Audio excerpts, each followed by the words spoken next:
బలి, నువ్వు నీ ప్రజలను ప్రతి సంవత్సరం చూడగలవు. నీ పేరు ఎప్పటికీ శాశ్వతంగా నిలిచిపోతుంది అంటూ వరం ఇచ్చాడు వామన అవతారంలో ఉన్న విష్ణుమూర్తి. ఈ కారణం చేతనే ఇప్పటికీ మనం ఓణం పండుగలో బలిని గుర్తు చేసుకుంటూ ఉంటాము.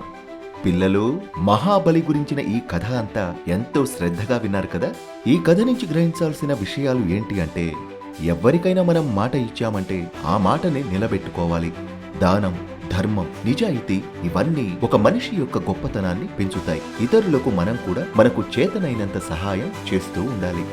ఇలా మహాబలి ధర్మం, సత్యం, దానం అనే విషయాల గురించి తన ప్రాణాన్ని ఇచ్చాడు. ఈ మహాబలి కథ మనకు అసలైన ధైర్యం, త్యాగం అంటే ఏంటో తెలుపుతుంది. ఈ కథ కనుక మీకు నచ్చితే లైక్ చేయండి, మీ స్నేహితులందరికీ షేర్ చేయండి. మన ఈ ద స్పారో ఛానల్ ని సబ్స్క్రైబ్ చేయండి. మరొక మంచి కథతో తిరిగి మీ ముందుంటాను. Tata, bye bye.